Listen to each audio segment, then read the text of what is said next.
Today we're going to share a Serrada Eskrima drill. This particular drill has really changed the understanding that my students gain from learning Serrada. And it's not just a drill or a technique, it's a paradigm shift in the way that we present and develop skill within our students, right? So the first thing I want to just show you is essentially how we do this, right? Initially, I'm going to show this drill, which is our second drill, without footwork. So I'm teaching someone, I'm going to do it this way. I'm just going to go 1, 2, 3, 4. And so when he strikes me with the 1, I'm catching with my hand and I'm blocking. 2, I'm bringing this down and back up here and then across. And if you go, give me the 1 again. This hand position and this hand position here, and then give me the 4, is the same hand position. Now, where people make a lot of mistakes here is they try to do this here, and then they bring this tip over this way, and then they try to bring it over this way, and then they might bring it over across, which is ideal. So the main mistake that we want to prevent is bringing our stick over this way. This is a tip down defensive set of techniques that allow us to be faster with our defenses when our tip is oriented downward at the beginning of the defenses. Now, the key way to control space in Serrada is the footwork. And so I'm going to be using a male replacing footwork where I'm bringing my feet together. I'm going to match my toes, match my knees, and match my ankles as I replace. I'm going to keep my weight in front as opposed to back, and I don't want to shift. Now, a couple things. We'll go back through the drill again, now adding the footwork. I'm doing my cross here. I bring this in tight. I switch. I bring it in tight. I switch, and now I bring my feet together here. Common misconceptions or problems that people do with Serrada is that they'll do this position here. So they'll, instead of catching and stopping the force, they'll reach, right? Same thing here. They'll catch here, and they'll catch too early, and they'll catch the puño, which is not ideal, right? I need to wait just in time. So I shouldn't be reaching. I should be compact. Serrada is a close quarters combat style. I want to be compact. Same thing with the 3 here. I want to drop here and I want to catch the hand here. You'll see a lot of people do it this way. That provides no surface to actually block the blow. And this is not a strong enough leverage point if your opponent can strike with any real power. So I want to make sure that I'm low, that this slope is not too steep, that it's as shallow or as flat as possible. So I have the best chance of stopping that blow before I do my counterattack. So then I come through here, and then I do this here. So what that drill looks like as we move forward is here, just like this. And we're working all that footwork. So this immediately educates my students to the initial catch for 4 blocks. It's very quick to get repetition, which is really good for dendritic cabling, which is the proper term for developing skill through physical training, as opposed to the misconception of muscle memory, because muscles don't have memory. Here.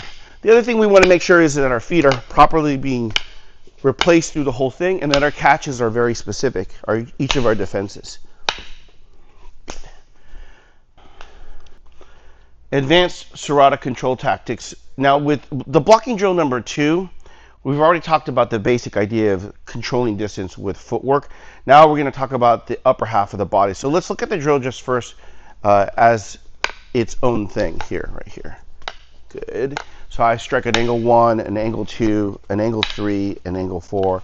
I receive the 1, I receive the 2, I receive the 3. This is the initial part of the counters. Now, if we think about it from a point of view, what does the real world counter look like? It's a block and then a hit, immediate hit, right? If he's over here like this, it's block and then hit here, right? And over here, it's block and then hit over this way. And then this one's interesting because it's here, and I can either uppercut to the knee, I can uppercut to the groin, or I can uppercut through the body. It just really depends. Now, the other thing that people go is, they go, well, in the real world, he'd punch me with the other hand. Maybe, but we're already prepared for that. So, especially on this side here, that hand comes, that's what this is for, right? So I can slip that and hit it at the same time. Same thing with the 3. I can block, and as he goes to hit, I slip it, and then I hit it, right? On the other side, he might follow that. That's what that's for. So it's normally just this motion here. But what I do is, feed me the 2, please. I would block and then just strike through that to do that hit. And then on this side here, right, I would just slip that and then go for my hit, right? So I have already some answers. against likely follow-up attacks. Now, when we look at the drill from the point of view of completing all the techniques, right, I'm going to come through here, and I'm hitting the arm just like this, right? And he strikes me here, right? And I'm hitting the arm just like this, right? And I come through here, I hit the arm, I hit here, and I hit here. And you'll notice that every time I'm doing this defensive feet the 4, right, I'm always touching the arm. So the idiot comment that we usually get is like, your arm won't be there. We understand this. I'm practicing to hit, right? Some schools, they like to back up and then swing their stick offensively and really fast and practice to miss. What we do is we practice to hit. So I can touch that a little bit too hard, and I can always practice to make contact, and I don't have to hurt him in the process of the training. Whereas obviously I'm going to go here because I know that this hand is going to retract, and then it's going to come out to hit me, right? And then I can check it and then hit, it'll retract and it'll come out and then it can hit me. So I already know that through this motion that these checking motions that are done here, strike again here, are going to be basic vanilla target practicing, if you will. That reality wise, he's probably going to be swinging from different lines, in which case I'll use different defenses, or he's going to be in time with me for my hitting and checking in, so that I've already prepared for that. So we already understand that after this happens, he's going to retract, which is what this is all about, being able to check and do all those things.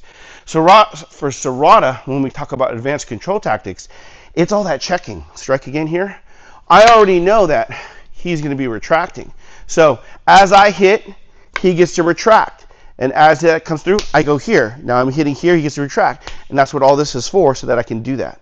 We just don't focus on that because that's too much sizzle and a lot of missing practicality. The first practicality that we should worry about is I get to hit. I don't practice to miss in any way, shape, or form. Because we understand this from studying firearms combat and other forms of combat. If we practice to miss under duress, you're going to miss because that's what you've been practicing. Master this one movement for your Serrada, and that's going to be this footwork here. So if Patrick is feeding me, you'll notice that I'm working on properly replacing my footwork every time. He does the same thing here. He's always working on matching his feet, matching his knees, matching his ankles. So that way I have a very precise way to control range. A lot of people, what they'll do is instead of this cleaner footwork right here, is they'll just kind of do this kind of square thing, right? It takes a lot longer for me to do that footwork over time. I'm less precise, right?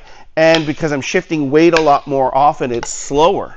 So we want to make sure that we're very good at keeping that weight in the front. That gives us speed, that gives us versatility, and it allows us to control that distance. Now, if you like these videos, make sure you click the link in the description so you can get our free 40 lessons PDF, which will get you started on the training. Of course, join our membership. It's the ITO Steel membership. It's only $7 a month. We'll see you on the training floor.